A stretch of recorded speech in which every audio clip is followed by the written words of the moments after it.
Aral itu Aral itu adalah satu tingkat kesal yang tidak ngedal. Penjahat pun meyakini bahwa dirinya adalah seorang pahlawan. Padahal nggak boleh kayak gitu ya. Nggak boleh. Sekitar orang-orang alim. Orang-orang alim. Gitu.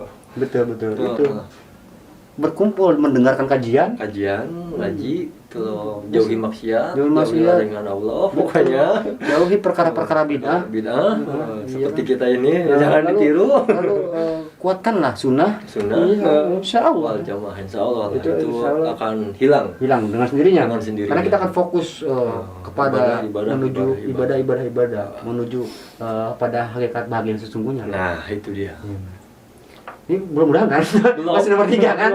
Yang keempat itu adalah Yang keempat tadi adu domba. Adu domba itu juga salah satu, Rik. Salah satu. Ya mungkin sebenarnya yang nomor 3 tadi juga salah satu bentuk sub atau cabang atau katakanlah satu genre gitu kan, tapi yang subgenrenya gitu. Ya kan, subgenrenya kayaknya tuh. Subgenre dari si adu domba. Iya, spionase gitu kan. Iya, mengadu domba kan sih. Iya, lu tadi ya, adu domba gitu kan, mengadukan ke atasan, ke dombanya. Ya kan? Atau lu yang diadukan dombanya ngaduin mungkin enggak? Enggak. Ya kan? Itu juga salah satu ini juga enggak boleh. DPD et impera. Politik adu domba. Tapi kebanyakan yang adu domba kebanyakan di dunia politik kan. Enggak sih ya. Enggak juga. Dunia apapun pasti ada ya. Iya. Tapi emang kental erat kaitannya sih sebenarnya. Erat kaitannya dengan emang dunia kayak pemilihan gitu. Karena tujuannya juga kan sangat mulia sekali. Karena mereka itu ingin membangun suatu daerah atau bangsa negara supaya lebih baik rakyatnya, menuntaskan kemiskinan, cita-citamu kan gitu ya kan.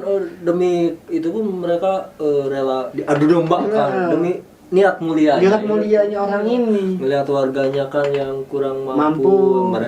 Bagaimana caranya supaya mampu dengan cara kita adu domba? Nah, bukan dong.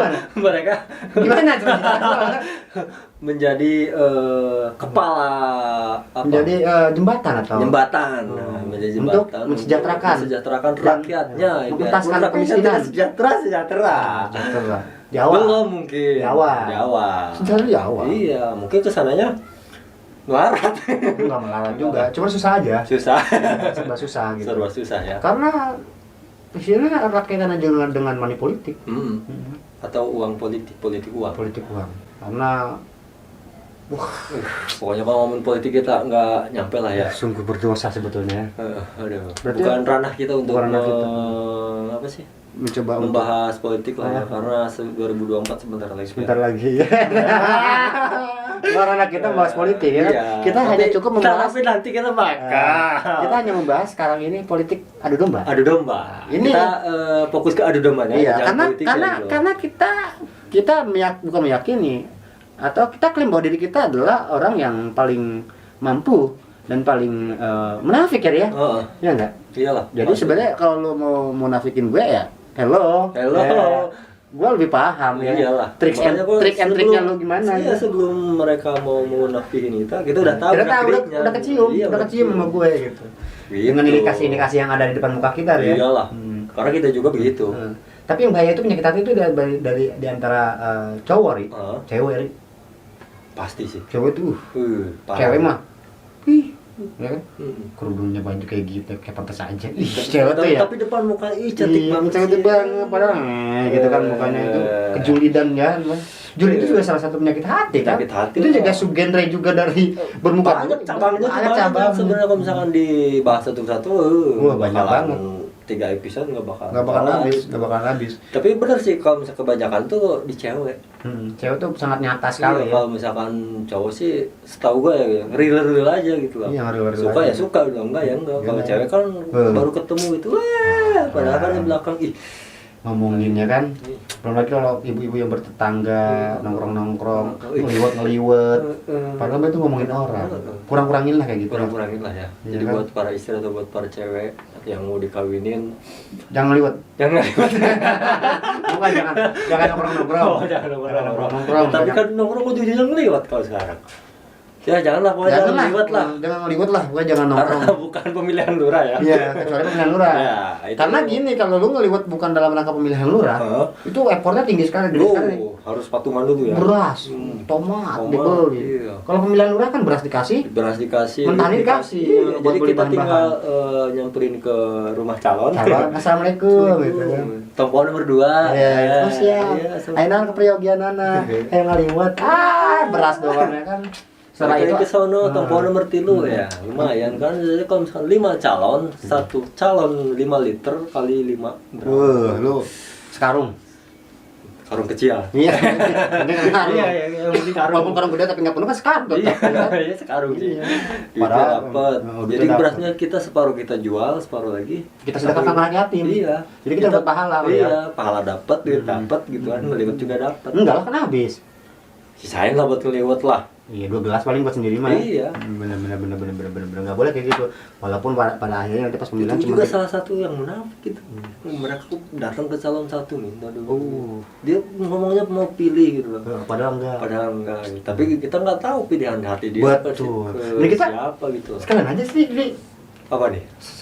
tentang bab ini kita kasih ini aja nih. Kasih senjata-senjata kita supaya mereka jadi expert di bidang bermuka dua. Tapi karena kita masih jauh kan. Masih jauh ya? Masih jauh. Pokoknya kita bakal kasih tips and trick untuk mendapatkan beras dan uang. Enggak, maksud gua bukan itunya, itu salah satunya. Maksud gua adalah kita kasih tips and trick aja buat mereka supaya mereka betul-betul apa sih namanya bisa bahwa bermuka dua ini berpenghasilan loh gitu. Bisa. Dan lu harus peka dan lihat momentum. Nah, di mana lu bisa bermuka dua gitu. Salah satunya itu tadi. Yang pasti harus tahu momennya dulu nih. Jangan sembarangan. Jangan sembarangan juga dan benar-benar gini lah.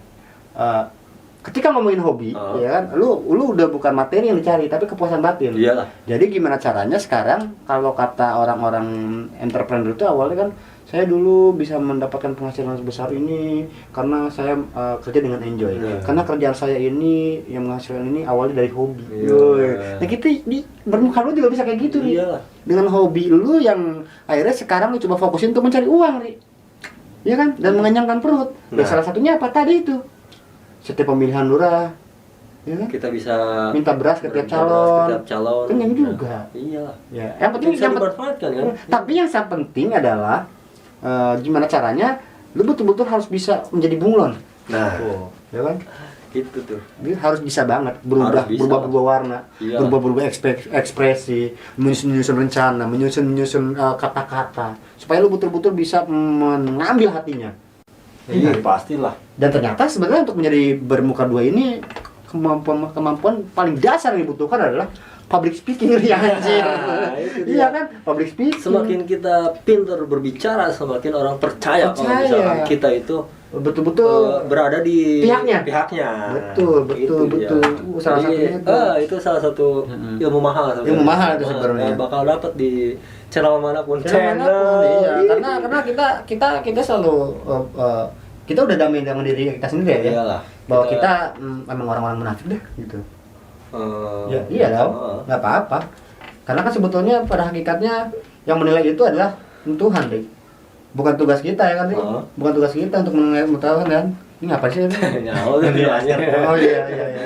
Terus? Apa tadi? Jadi lupa lagi. Iya, hakikatnya kan yang menilai manusia itu adalah Tuhan. Tuhan, bukan kita ya. Karena kita ngelihat orang begini langsung ngejudge orangnya bla. Nggak boleh. Nggak boleh itu. Karena itu tidak baik. Ya. Itu adalah salah satu penyakit kita juga.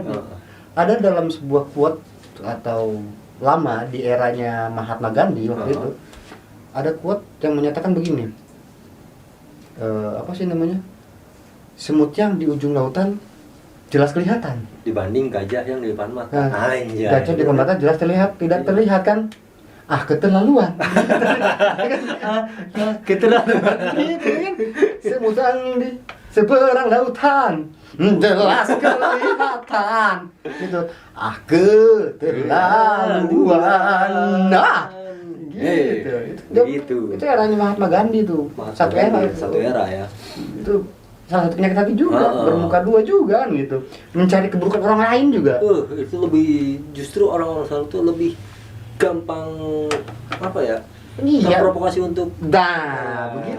Penggiringan opini. Iya. Iya kan? Enggak. Jauh. Modal utamanya adalah kita harus menjadi orang yang betul-betul bermuka dua. Nah, munafikun. Kita Iya, betul. bukan mendukung ya, tapi Bukan, kita mau bukan. apa ya? Kita ini beginilah adanya. Membuka pikiran kalian dan kita coba untuk mengajak kalian berdamai dengan diri kalian. Bahwa dirinya munafik, udahlah terima gitu. Kalau Iya. lu munafik jangan terlalu banyak nyenterin orang, menilai Iya. orang. Coba deh ngaca kali-kali deh. Nah, Kalau introspeksi diri. Introspeksi lah, gitu. diri. Kenapa kita di budaya bisa ngomong kalau kita orang munafik ya karena di rumah kita kaca banyak. Iya. Iya enggak? Banyak banget. Banyak. Makanya Kita ngaca terus. ngaca terus. Kita nggak kebanyakan duduk, tahu diri. Ya. Oh, kita nggak kebanyakan duduk, Iya. tahu diri. Iya. Iya, kita tuh orangnya tahu diri. Iya gitu. betul, kita tahu diri, kita nggak nggak banyak duduk. Iya, gimana mau duduk, kursinya beda-beda Iya. tuh. Ya kan? Iya lah, kita mau tahu diri Iya, kan. tahu diri kita mah. Makanya buat lulu semua nih yang rasa diri kalian paling suci, Paling ya. suci. Itu banyak banget. Karena sesungguhnya di dunia ini Buat netizen. di TV ini yang gua lihat orang paling suci adalah hanya Biksu Tong. Iya. Sampai siluman pun mau makan dagingnya.